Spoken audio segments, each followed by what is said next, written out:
All right. We are live. Ladies and gentlemen, welcome to another episode of Keeping It Rio. This is episode 103.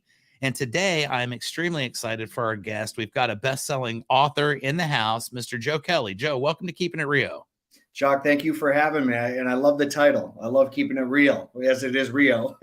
Yep, it's the play on words off my business, but it's kind of caught on, and I'm kind of fond of it too. You know, I've got glow in the dark logos and all kinds of stuff. So, welcome to our program. I appreciate you taking the time today. I'll be honest, you and we literally just met about 3 minutes ago for the first time, so this is going to be really cool.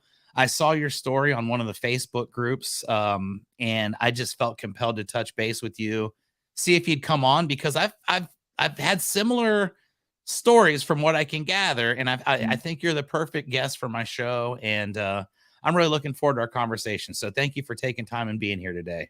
Yeah, no, thanks for having me. So you mean, where should we start, Chuck? Well, okay, you've got a #1 best-selling book, right? Yeah. Obviously, there's got to be a story behind it, and that story has to start somewhere. So I say take us to the beginning, and we'll just go through a timeline and we'll see where this takes us. Awesome. Well, I'll give you the high level view. College graduate. I was the high school football, baseball star. My athletic ability got me to a lot of places in life. Originally from Cape Cod, Massachusetts, blue collar state. Where you're taught at a young age that union job benefits. That was the what was ingrained in you as little. But I can remember as long as I can that even with my athletic ability, I really like the authority figure of the police officer. Even cops and robbers, when you're little, this and that. Come from a family of all firemen. I mean, my uncle was a police officer. Everyone else were firemen. Went to college on a scholarship for football and baseball. Got out, got married to the college sweetheart.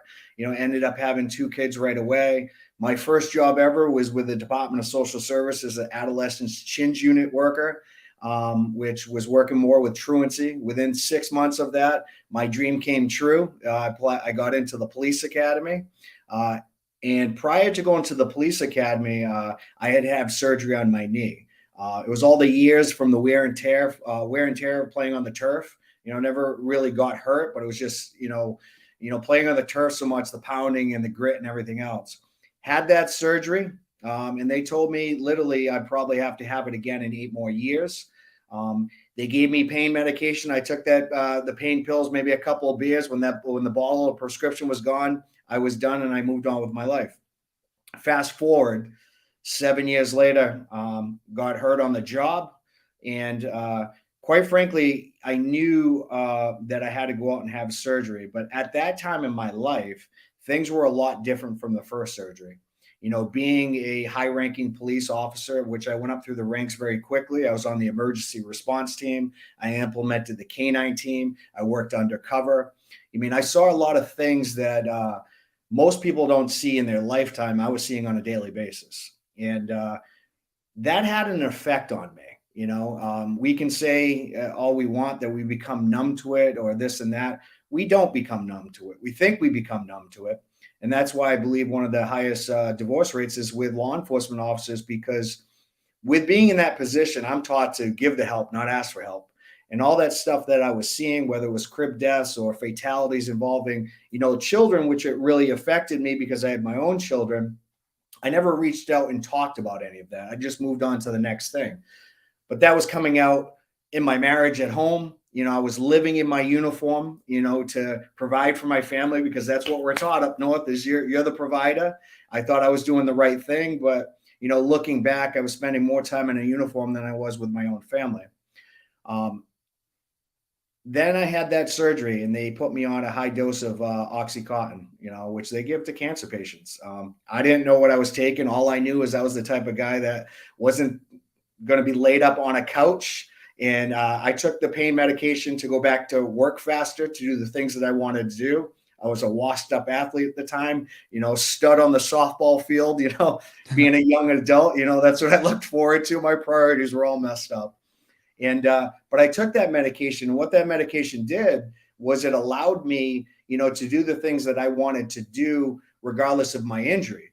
But what subconsciously, what I learned, over the time was all those things that I was feeling on the inside, and, problems within my marriage, problems with, one of the lieutenants at work, problems with what I was feeling on the inside about the stuff that I was seeing and dealing with on a daily basis. It made that stuff go away.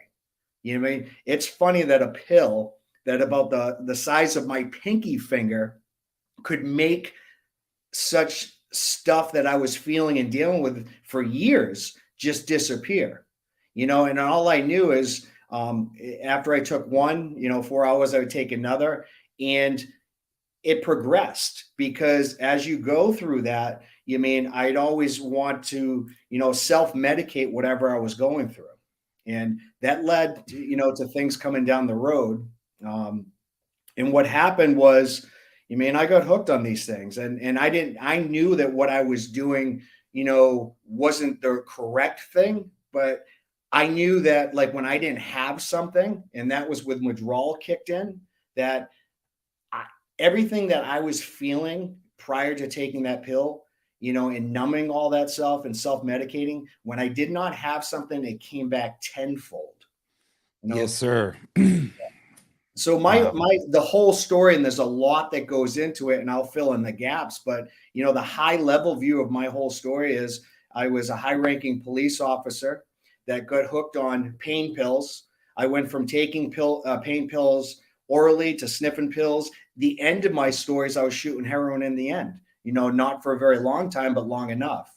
All those things led me to incarceration for over 2 years after being a police officer. I got out. I had to reinvent myself, because now, as a nonviolent convicted felon, which you're stigmatized by society anyway. And I had one bad year out of my life. I'm 47 years old, but that one bad year was going to dictate. I wasn't going to allow it to dictate the rest of my life. Having that stigma on you is basically almost, some people look at it as a life sentence. And in many cases, you can look at it that way.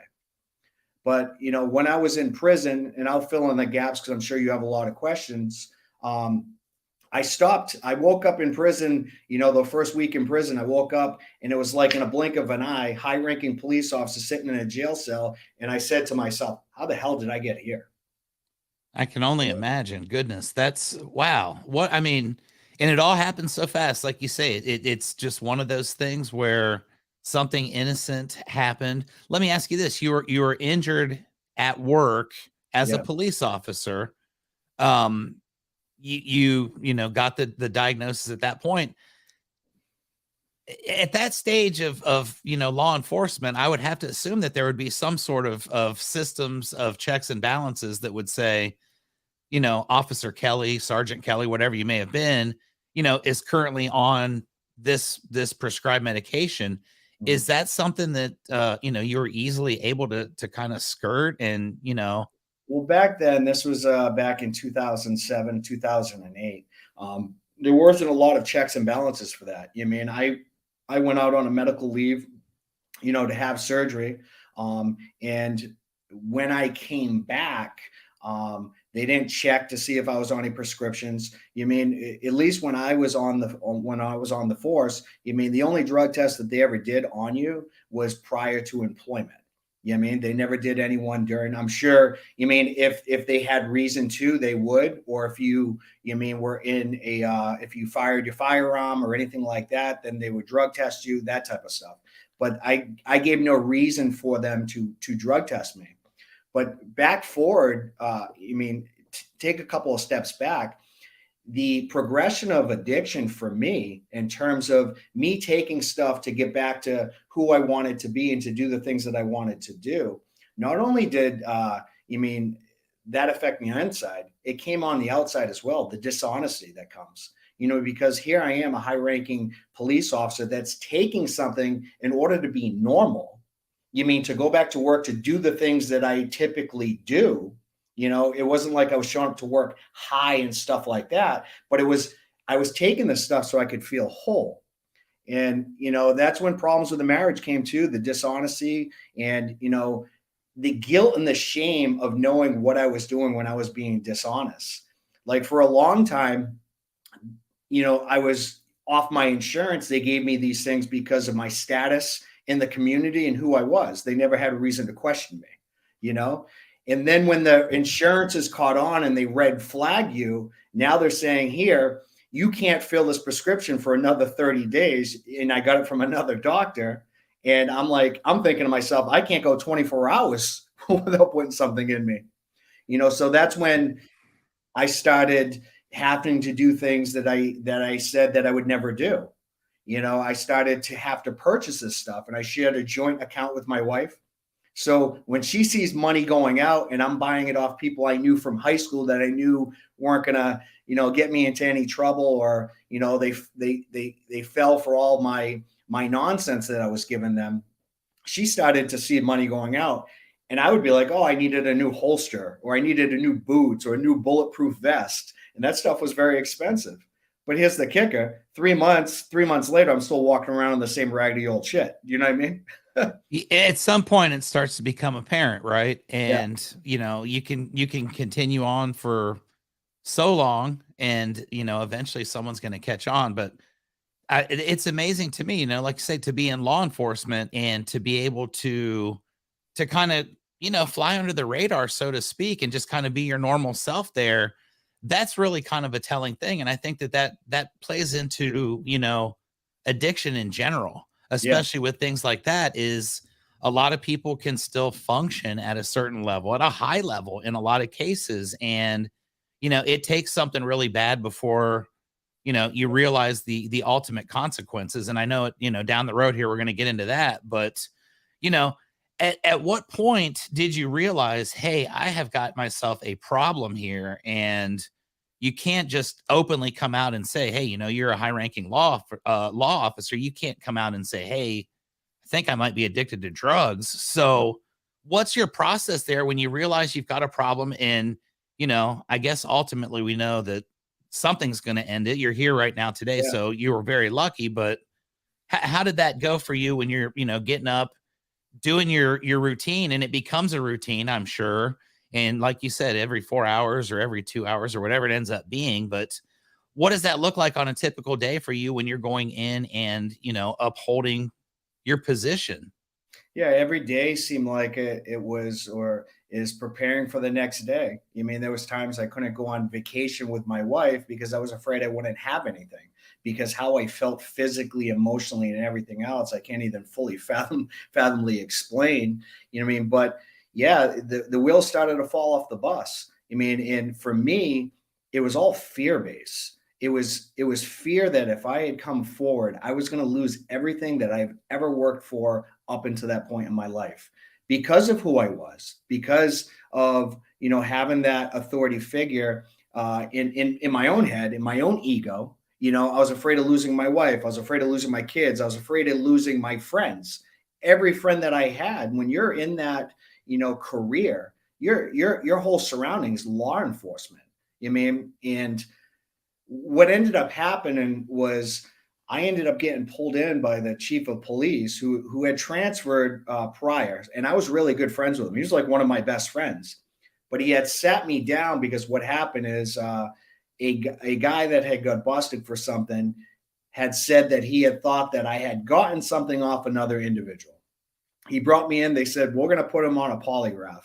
And even then, when they said they were going to put him on a polygraph, for me, it was, I've covered all my tracks. You mean I have to save my job, my life, my marriage, everything I've worked up to that point. I need to get out of this situation. And they had come back, and the chief said, Joe, if any of this is true, we'll get you some help. But here's the kicker, Chuck, is being in that position, being in that state of mind, and having, you know, those feelings of losing everything. I didn't hear my friend saying that. I heard the chief of police sitting there telling me, tell me everything you know so I can fire your ass. That's what I heard. Yeah, And and that's very logical. yeah, Wow. and what happened is, you know, basically, you know, that stuff was accurate, and I ended up forcefully resigning from my position.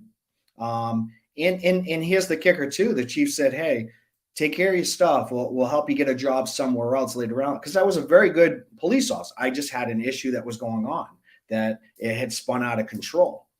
And instead of picking myself up, I said, I'll show you to all them. I became angry. I had lost everything that I had known. I went into detox to attempt to get some help. And here was the kicking point for me is when I went to detox, my ex-wife served a restraining order on me while I was in detox and emptied our bank accounts. So not only did I have my career was gone, not only were all my friends just kind of distancing themselves from me because of their positions, the love of my life had just left me, took my kids. I couldn't see them. I was a complete shell of the person I was, sitting in detox, saying to myself, I don't want to live anymore. And that's where I got to, is like everything I worked for in my life, all the athletic accolades, all the career, moving forward with all that stuff, it was all gone. I didn't even have a penny to my name because she had emptied the accounts, and probably, good for her for doing that. But at the time, so I'm sitting in detox, and I'm sitting in there with other people just like me. And I thought only homeless people went to detox at the time. I thought I was going to run into, first time I walked into detox, the lady knew who I was. She goes, "Are you sure you want to be here?" And because she knew who I was prior, I said, I had the, I don't care, like the efforts, because I'm like, my job and everything is gone. I'm like, yeah. And when I was in there, my heart was empty, nothing could fill it. And I had some lady in there who was like, "I'm here for you." For the first time in my life, I could talk about everything that was going on, and it was comforting to me. But here's the grand finale of it, is this person's addiction was far away down the line than mine. And I'm sure she linked on to me for financial reasons. I linked on it because I had nobody in my life, no one. And the next year was probably the worst year of my life. It went from every time I went to court, I'd have a different charge because I had no money, but I still was sick and I still needed to get what I needed in order to, move along. I still had my firearm. I hadn't, they didn't have an excuse to take my firearm. And I can remember sticking my gun in my mouth all the time. I just didn't have the cannolis to pull the trigger. It was such a very bad time in my life. And that's when the progression started. And that's when the criminal acts started, nonviolent stuff to get what I needed, credit card stuff, passing checks, that type of stuff, and over that year I was in and out. And finally, they picked me up. I had like 230 perk 30s on me or something. They charged me with trafficking. And now when they charge me with trafficking, Chuck, I was always in the paper for all good things due to my athleticism and sports and all that. And I was on the front page of every paper from Cape Cod Times to the Boston Globe, police officer this, police officer that. And there was plenty of stuff in there that I did, but there was even stuff in there that I didn't did, but I was incredible. You know what I mean? Yeah, it's funny how the stories can change, and what can you do other than just ride along and be a victim at that point? Let me ask you this, okay? You said right now you're 47. Yeah. At the time that this stuff's going on, what is your age? 33. Okay, so this is about 14, 15 years ago. 33, yeah, 29 okay. And 33. Yeah, so we'll fast forward. So, I got charged with trafficking. I pled out to a distribution charge that gave me 2 years in state prison. Went into state prison after being a police officer, and I'll tell you what, God was on my side in that. They tried to PC me upon going in, but like I said, my mental state of mind, I didn't want to live. I was hoping somebody would take me out. I just couldn't do it myself, and when I went into prison, probably the first 2 weeks of me trying to manipulate my way out of there, thinking that I could, nobody was taking my calls. Nobody was putting money into my canteen. Nobody wanted, even my own dad was not talking to me. And he was a fireman that shares the same name as me because I'm the third.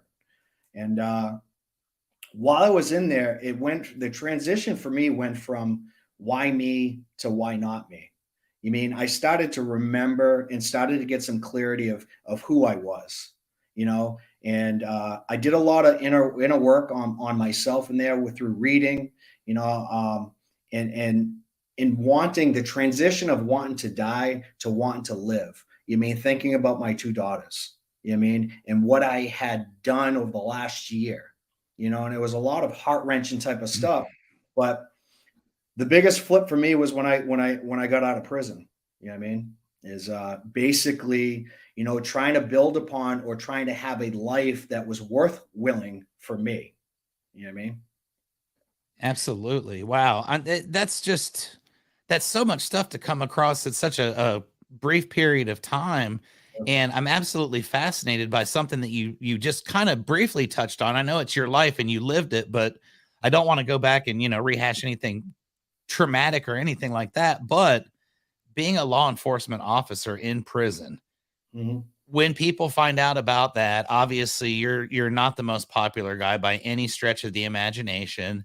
And with the mindset you were in, obviously it wasn't probably the biggest concern that you had at that point. But looking back at it now, how lucky are you just to be here today? Because that probably, you had a bullseye on your back the entire time, I would assume. The entire time. There's many different instances in there, and I put in my book as well. I surrounded myself with the best guys that I possibly could. I'll give you a tidbit of the information in there. I remember being, out in the rec yard, playing basketball, and the block that I was in, to say they didn't know is hard to believe. My first interaction walking in, my law enforcement training kicked in.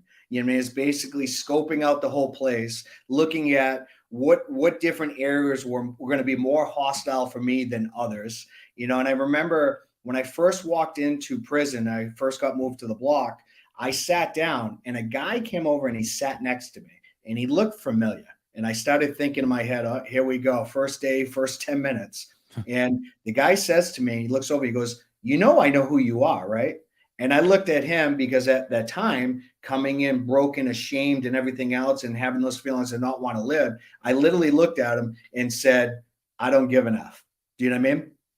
And he literally just said to me, he goes, well, you didn't arrest me. I don't care. And he walked off. And I thought he'd be blabbing that all around the block. I don't know if he did or if he didn't, but my time there, I remember out there, people from the other blocks were yelling 5-0, 5-0s down there. And it was almost like a still picture, Chuck. And I'm looking around because I'm expecting something to come my way.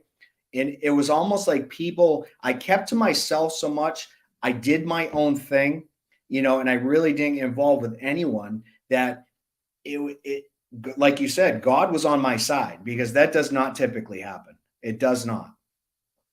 Yeah, it's absolutely incredible. And, you survived that, which at that point you've hit rock bottom. And I would almost assume that from where you were at before you went into jail to where you were at when you came out, that the jail itself, as crazy as that may seem, it saved your life as well. And it turned you around. So you get out and now you've got a not even really probably what I would assume is a fresh start, because like you said earlier, it's not like people are waiting at the gate there to offer you employment or say, hey, here's your second chance in life. What's it like as a, and pardon this, I certainly don't mean disrespect, but a disgraced law enforcement officer? Did you go back to your hometown? Did you go back to where you were from and everybody knew who you were? So, as you're walking down the street, you're getting the, and pointing and all. Yeah. How's life at that point, and how do you get yourself back to where, you become a credible member of society again? That's got to be a huge, huge, huge battle. Sure. Well, when I got out, I had to get a job, and my first job I ever took was a landscaping job, and I landscaped my whole high school, college years, this and that. And I'm not saying that there's anything wrong with landscaping at all. It just wasn't for me. And going from making what I was making, being a high-ranking police officer, and now holding a rake in a front yard without a license, driver's license, because they took my license, state of Massachusetts, any drug charge, they take your license, right? So I'm raking in the front yards, and when cruisers would go by, I would hide behind trees because I was so embarrassed and so like it was like, I just don't want people to see what I'm doing. And like you said, me going back, especially when I was the big fish in a little pond to begin with all the sport accolades, for the first time in most people's lives, you learn who your true friends are. People are always there for the good times. And then when, the wheels fall off the bus, that's when you really learn who your true friends are. And the thing is, I surround myself with a lot of acquaintances that I was unaware of. And for the first time in my life, I gave people the opportunity to put their foot on my head, with all the negative stuff and the negative press that was going on.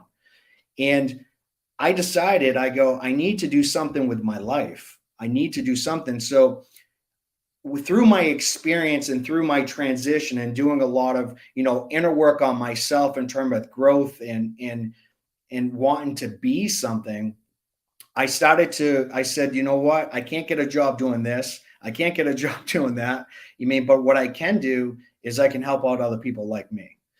So I got a job as a tech at a detox, being surrounded with other people that were going through things that I was going through. I quickly, because of my college education, I quickly became one of the counselors there, and I started working with clients one-on-one. And then what happened is that job started to become everything. And I was involved in a boating accident with my cousin. You want to talk about just one thing after another, a boating accident with my cousin who died in front of me. He drowned in front of me. I could do nothing about it. I almost drowned myself my brother ended up saving me because they got the boat started. It's all in the book. But that right there set me off. I was already struggling with living in my hometown, dealing with the snickering behind my back, dealing with not being able to get a job that I approved of or a well-paying job anyway. And I ended up relapsing. For 2 weeks. And I said to myself, what am I doing? I had a friend that worked down in Florida. And he said, Joe, and he worked in the addiction field. He had been through some stuff himself. We went to high school together, played baseball. And he goes, Joe, why don't you just take a break and come down here? And I took the first plane that I could get, headed down to Florida. That was in 2012. And I never left here. And the long story short here is moving to Florida. I know you take yourself wherever you go. But moving to Florida for me, it gave me a chance, to work on myself, to not go somewhere and everyone know who I was.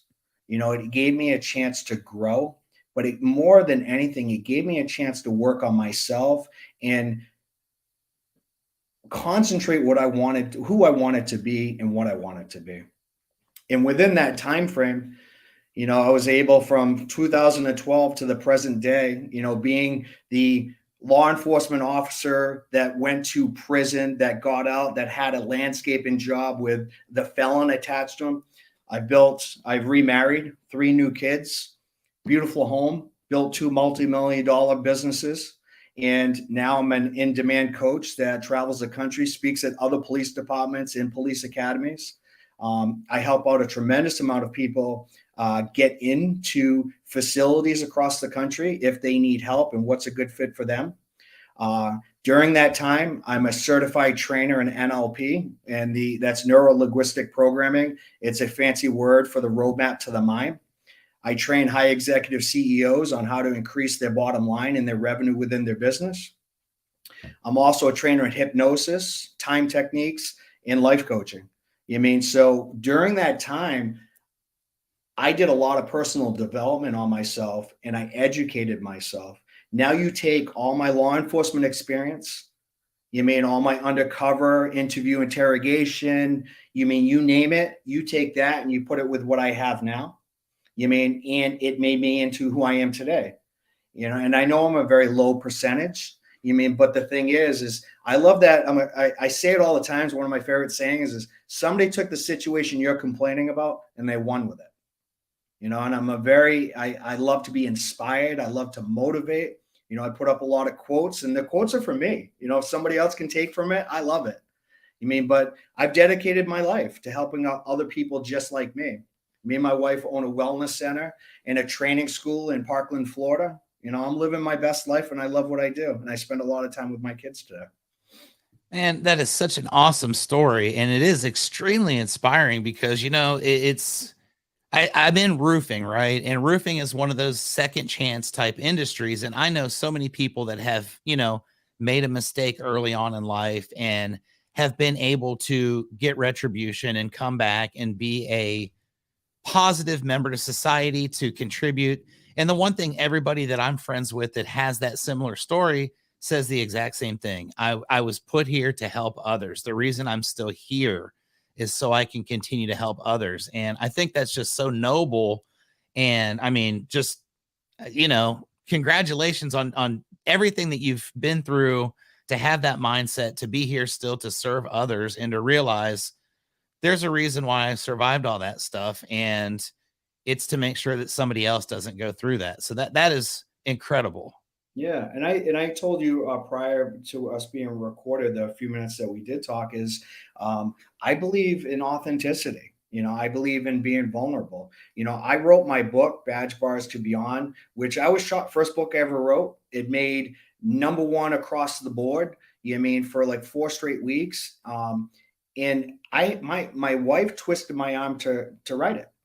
I was reluctant to write it for my older children, you mean, because I just didn't want them to relive. But I'm saying this, I go, if I can be vulnerable about some of the things, 'cause I'm not a bad person. I made some mistakes. You know what I mean? A year out of my life, I made some mistakes and I own them. And I try to make amends for every which one of them. But if I can be vulnerable about what I go through, maybe it will help somebody who's dying silently, who's not as talkative as me. You know, maybe they can relate with a part of my story to know that it's not game over. It's just one chapter, you know, and you mentioned it. Mindset is, you know, that's what we teach. I work with a lot of different people from a lot of different backgrounds and a lot of different economics in terms of, you know, I work with multimillionaires all the way down to somebody who's first starting out. And, you know, the one common thing is mindset. I mean, it's an old saying. We go back to stuff I learned in athletics. You know, it's if you think you can, you can. If you think you can't, you can't. I mean, and obviously there's a lot more that goes into it. But I talked to somebody the other day. We're talking about, even as being a roofer or a police officer. I asked somebody, I go, well, what's most important to you? Most people, or I'll say, what makes you happy? Most people can tell you what doesn't make them happy. You know what I mean? And they struggle with telling you what makes them happy. And most people are misaligned with who they are in terms of their values and everything else because of our culture and work and everything else. And I looked at myself. I designed my life because God is very important to me. That's what I choose to believe in. It's a big part of my life. And obviously something has me here today. Absolutely. And family is another big part of me. I'm unwilling to live in a uniform or live at work to miss, you know, times in my children's lives. You mean, so I design my schedule around my children because what's important most to me is to be there for my kids. You know, it's not monetary. You know, I mean, it's being present and available for my children so I don't miss those moments. And, you know, me and my wife sets the bar very high. You know, she's got her doctorate. She's got more initials behind her name than I have in my name. Right. She's a go-getter. And she trains therapists and across the country in terms of how to get people, you know, from A to B quicker. You know what I mean? She wrote a book called Get Off the Couch. She doesn't believe that people need to be in therapy for years on end. If they are, that's a problem. You're not getting things accomplished. You know, and within NLP, there's different things that we work with people, whether it's anchoring, time techniques, you know, hypnosis, whatever, where we've seen tremendous results with getting people to live their best life, whether it's something they're dealing with, anxiety, depression, or maybe it's just goal setting and finding out who they are and where they want to be in 3 years. You know what I mean? Yeah. Wow. There's a lot there. And that's a whole other podcast episode in its own right. But so you did the book, right? This is the first book you've ever written. I've had several authors on my podcast, which is kind of crazy for me to say because this never was even supposed to be a thing, but here we are. And I've had various various stories on how this experience went with writing the books. I've had one guy that just wrote a Amazon bestseller. He put it out about a year ago. He went up into the woods somewhere by himself for 2 or 3 weeks and had no contact with anybody at all, and just wrote this book. I had another buddy that, he kind of had the ideas. He shared it with somebody, and the other person was putting it together. How was your experience with writing your book? And, what did that look like for you? And how long did it take to get the book together from, the starting point? Obviously, you had a lot of time probably to think about what you were going to write, and probably put a lot of it together while you had a lot of spare time. Yeah. But once it got out and it was ready to go, what's the time frame from, hey, we're going to write a book, to check out my new book? So it's funny. So between my wife twisting my arm, we're also part of a lot of masterminds across the country, right? I was out in San Diego at a very exclusive mastermind talking about business. And one of the guys there, he took my phone from me. And he actually posted on my Facebook page, hey, I just got accepted by a publisher and I'm writing my book. And because I had been talking about it a lot, but I was never taking any action behind it, for different things and different feelings behind it. But he did that, and he put it out to my entire audience. And the feedback that I got was so tremendous that it eventually, launched me to do it. It took me about, I'd say, a year, to from the start to the end. I worked on it daily. And for me, being the type of story it is, it's more the hero's journey. It was very, at some points, overwhelming, to go back, because when I wrote the book, I had to go back to not who I am today, but who I was at that particular moment. To really illustrate what I was going through. So people that are in those positions can relate with that, and authentically, so it was about going back to, somebody that I don't recognize, and I tapped into it. It was very emotional, because there was some things in there that, there's a lot of things in any of our pasts that we wish we could change. Right. But I can't change any of it. I'm blessed to be able to use all of it to help better someone else's life. And actually, I don't ever believe there's any failure either. There's just feedback. If you're alive and you're breathing, you haven't failed. It's just everything you've gone through up to this point is just feedback for you to apply the lesson and keep moving forward. And in writing the book, one of my goals was, I've never been an avid reader, Chuck. It's like I was a Cliff Note guy in college and yada. So I wanted the book not to be overwhelming. So when somebody picks it up, they're like, yeah, I'm not reading this. I wanted them to actually read it to cover. So I made it very to the point, and not too long, so somebody could read it. And the feedback that I've gotten on the book so far has been tremendous. I love it. I give it out all the time to those people that are struggling, whether it's with dependency or whether it's somebody going through some obstacles in their life, because I didn't write it and pigeonhole myself to addiction. The book's written for, the fallen leader is really what it is.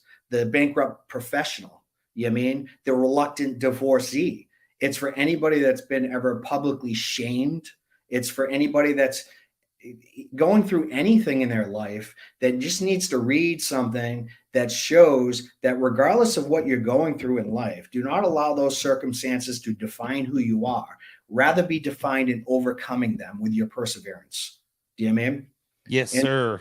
And it's huge for me. I still pick it up and read it. And one of the biggest turning points in my life, and I tell a lot of parents that are dealing with kids with addiction, or even, people that are dealing with somebody who's going through something, is my parents used to always say to me when I was going through it, they said, Joe, remember who you are.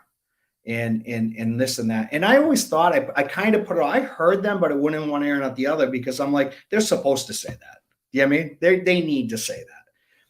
I had a guy from high school, it's in the book, the whole letter's in there, that put me on Facebook Messenger, reached out to me just after I got out of prison.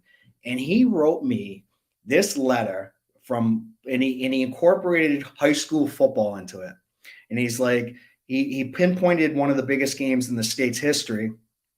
And he goes, and what happened in that game is there was a fumble, and I picked it up and took it into the end zone. Well, he wrote this whole thing that hit my heart on so many different levels, how he looked up to me, how I carried them as captain of the team. He goes, and I think the end of it was like, Joe, you've taken fumbles before into the end zone. Do it again. You know what I mean? And it was very powerful for me. So I tell anybody that is trying to reach somebody who's struggling in any form is, yeah, give them examples of in their life that you know them, that they overcame something. So if you're telling somebody that they're strong, give them an example when you witness them being strong. It has so much more oomph to it. Instead of just saying, hey, you're strong or you're this, give them specific examples of in their life of when you thought they were whatever you're trying to get across to them. It goes a long way. Yeah, man, that is so powerful. And just to have, like you said, you just got out of prison, you're down and you're out, to have somebody actually take that time to reach out to you and say, hey man, I know the real you, the guy who, before you took this little misstep and had this problem, you're that guy, but you're that guy, times 1,000. And that, just a positive push in the right direction can change your entire world. And I'm sure it did for you. And that's why that story is in your book. Let me ask you this. This is a book where a lot of people are going to be reading it that have been in dark places or currently are. And I think that you're going to probably find out for the rest of your life, you're going to have random people that are going to reach out to you and say, Joe, I read your book and you saved me, or you put me on path to something much greater than where I was going. I was going down and you brought me back up. Have you had anybody come up to you yet that says, hey man, because of you, I'm here and I'm able to now share my story with other people. And, the Joe Kelley effect is going to continue to move for years to come through others. Have you started to see that yet with, Yeah, my inbox has been full with a lot of people that have said, even people that don't have problems with addiction, that are going through problems in their life. I've had a lot of people reach out and say very nice things, that, hey, the book put them on the right direction. They didn't even think about stuff like that. Thank you, thank you, thank you. But you also, I didn't say when we were talking, Chuck, for 10 years, when I say built in multi-million-dollar companies, I worked in the treatment industry for a long time, helping individuals. So over the years, I've worked with a lot of different individuals that stay in contact with me, and a lot of them have received the book and were blown away by it. But I always say to them, I hope that, anybody, buys the book or gets the book or borrows it, however they may, and they read it. But more importantly, my biggest ask is I just hope people learn from it. Do you know what I mean? For me, I didn't write the book for monetary reasons. I didn't write it for ego. I wrote it because I'm very passionate about helping people out. It's what worked in my life, and what's in that book through our coaching program here with my wife and through the trainings that we give, therapists and normal people and everything else. There's real value in it, how to get you out of your own head and get you moving forward in the right direction. So I'm very, as you can tell, I get spunky, I get passionate about stuff, certain areas. When you ask me questions, I'm like, and sometimes I may go rogue with it, but it's just because my heart's filled with like love, because at one point in my life, there was nothing left there, and it was like the light or the match inside or whatever you want to call it was out. And it just you had to throw some kindling in there and start that fire again. And now, I tried to, I don't say I'm the best speaker in the world, but you know what? I don't have a fear of speaking. I don't say, I think anybody and everybody has something of value to say. And I think that people should share that. Even with our masterminds, I love going to them and I love hearing people's success stories, but I'd much rather hear them be vulnerable, about what they're going through in their life and stuff like that, because it shows me a GPS system of where I need to go, and that they're not the only ones. But a lot of us mask a lot of it. We don't share that type of stuff. And I think, that type of stuff saves others' lives.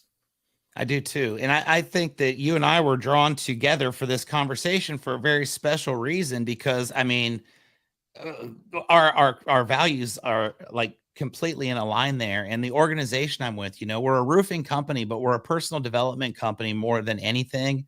Yeah. And I just told a story earlier today. My greatest accomplishment with my business here, Rio Blanco, is that my top two guys, they went and started their own successful companies because I taught them with zero knowledge of the industry. I taught them enough to where they were able to go out and to start to pursue their dream.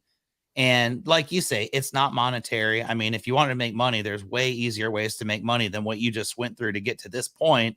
Yeah. And, it's a labor of love and it's passion. And I love the fact that you go rogue like that, because I'm the same way, and I'm trying hard just to shut up over here. And it's like, I love it. I love yeah, being asked questions because sometimes other people bring out the best of me. I'm sure there's parts of my story that there's a lot of questions to and that I don't mind answering. I just know there's only a certain amount of time, so I try to highlight different areas. But like you said, with roofing, with our personal development and what we do here at Obtaining Mastery, man, I had a guy who came in, me and my wife worked with, who I talk about all the time. He was a handyman making $500 a day. You know what I mean? That didn't go out much, didn't communicate much, didn't really know how to react. He went through our whole program, and within, I think it's 7 months, and through some of our trainings and our classes, do you know today he owns his own epoxy business, one of the biggest ones in the state of Florida. He's making well over, I think, 75 grand a month. Do you know what I mean? And here's a guy that was making $500 a week before.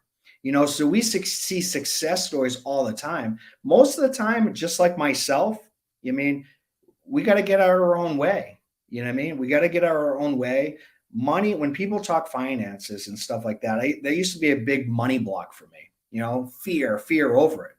Money comes very easily. You just got to go about it in different ways. Do you know what I mean? And if you smart. Yeah, exactly. And my whole thing transitioned from the Massachusetts thing, work hard and long hours and union job, to I moved to Florida, where it's a big entrepreneur type of state, where I go to the gym in the middle of the day and the place is packed because you have other entrepreneurs in there. Up in Massachusetts, you go to the gym at 12 in the afternoon, that place is a desert. Yeah, that's different mentalities. It's crazy. I love that. And let me tell you this, I know for a fact that I'm going to touch base with my partners, and we're going to touch base with you about speaking to our organization, because we have speakers. We do conferences. We've got one next month where we've got keynote speakers and things that are coming in to do our thing. But your story is so awesome, and it just fits in so well with what we do. And, like I said, I scroll through this Facebook thing, and I've had some unique guests from just reaching out to people. I had a professional wrestler, a mortician. I've had all kinds of unique stories, but I just felt like yours was going to really, really hit with me, and that we were going to have a good chemistry, because I see a lot of similarities just from, the limited exposure I had. And that's something that, if you'd be open to that, I know for a fact that, my team would like to speak out, maybe even have you come speak or do something, virtually or whatever. But that's something that would be really cool down the road. I'm definitely buying a copy of your book as well. I'm going to buy it as soon as we're done with this today. My question to you, and for all the fans of Keeping It Rio, the viewers, where do we need to go to get a copy of your new book? And, what's the best way that we can find it? You can go on Amazon, Badge Bars to Beyond by Joe Kelley. It'll pop right up for you. You can get it in the Kindle version or the paperback. I'm actually working on, doing the voiceover right now with the old Boston accent that no one can understand. I love it. Yes. My wife and me are going back, and she's like, "No one's going to understand you, Joe." I go, "It's all right." Yeah, no, it's got to be that. That was going to be my next question. If you do an Audible book, are you going to be the voice? Yeah, I'm working on a couple of other books as well. Basically self-love for the alpha male, and another surprise I got going on. But I love it because a lot of what we do plays into, what we do here, because we're trying to make an impact in the world. You know, and to make an impact in the world, you're going to make an impact on certain individuals and their mindset and how they look at things and how they perceive things. And I love how everyone likes to talk about monetary because everyone's about money, this and that. And I laugh because yes, you know, you can make more money through a lot of the tools that we teach, but what they don't know that I know is the shifts internally that they're going to have while they're learning this stuff. It is absolutely amazing. I mean, when I'm very high on NLP because in hypnosis, because those things made me a better father, made me a better husband, made me a better human being. But they also gave me the tools, you know, to be more successful in business, whether that's communicating with other people or financially. You know, it changed my life, you know, and now that's what I do is, you know, whether I'm working with somebody who needs to get in somewhere that needs help, whether they have insurance, don't have insurance. I mean, I just try to put myself out there to help out another individual the best I can, you know? Yes, sir. That's what we're here to do. And you're doing an amazing job of that. I can't thank you enough for your time today.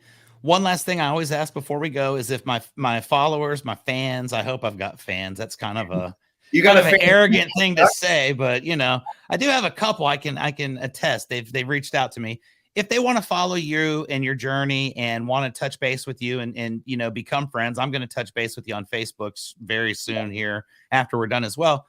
Is there any preferred ways that you know people can follow your journey and you know if you have impacted them in some way that they can maybe reach out and thank you? Yeah, I'm big on Facebook. My personal page and my author page is my name, Joe Kelley. It is if you go into Facebook and put Badge Bars to Beyond, you'll get there as well. I love interacting on Facebook. I'm on, you know, Instagram here and there. It's Joe_Kelley_obtaining mastery. I'm on there. I'm not on there as much, but I do check it. And you know, quite frankly, if you go on those pages, I put my telephone number out there as well because if I don't answer the call, I will get back to you. You know what I mean? Definitely get back to you. But I'm just out there, you know, put myself out there to help anybody, or if I can talk to somebody and help them in any which direction in life, that's where, you know, I think it matters the most. And some people just need an ear to listen to too, you know? Yep, you're amazing guy. I can certainly tell that, and I thank you so much for your time today. I hope that you and I can become friends and maybe do another episode down the road talking about NLP or something like that because that's another whole deal in its own. Well, I remember. I'll give you the website too for both of our things is obtainingmastery.com. You'll find me and my wife on there. That's all of our courses and everything else. And then you got OM Center for Wellness.com. And that's our wellness center and our biohacking and, you know, our cryotherapy and, you know, such forth. And you can reach me out on there as well and set up any call that you ever want, you know, 30-minute call, 15-minute call, the calendar's on there. You know, so however I can be of assistance, Chuck, and you can put me on your list for being a fan because energy doesn't lie. I love it. That's great. I've got 2 now for guaranteed Yeah, 2 fans. So that's awesome. I'm only, you know, I'm trying to hit 1 million, so I still got a few to go, but baby steps, my friend. Joe Kelley, thank you so much for being here today. This has been an absolute blast. It was a quick hour.